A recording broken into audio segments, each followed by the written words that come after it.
हजरत उमर फारूक को जख्म लग गया। 27 जिलहज है या 26 जिलहज है। हजरत उमर फारूक जख्म गहरा है।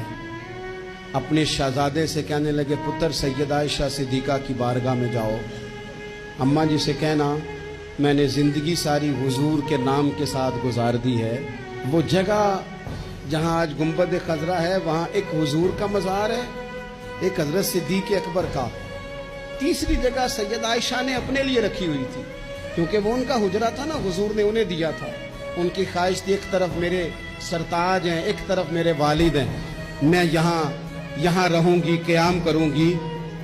तो हजरत फारूक रदी अल्लाह ताला अन्हु अपने शहजादे से कहने लगे, पुत्र अदब से, क्योंकि उन्होंने अपने लिए जगह, कभी कोई इस तरह का एहसार भी करता है, अपनी कब्र की जगह भी दे दे। और कब्र की जगह वो जहां 70,000 फरिश्ते सवेरे आए और 70,000 शाम को आए। हजरत अब्दुल्ला इब्ने उमर गए, कहते हैं ये जगह भी कभी को किसी को देगा।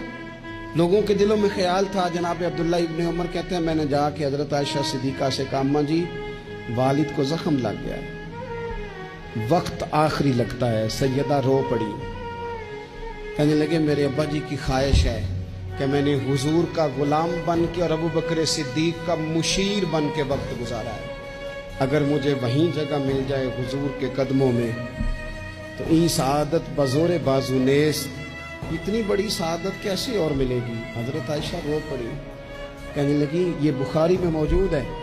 हजरत आयशा कहने लगी उमर से जाके कहना मैंने जगह अपने लिए रखी हुई थी, पर जा मैंने तेरे लिए एहसार किया, मुझे जन्नतुल बकी में दफन कर दिया जाए, मैंने जगह उमर को दी।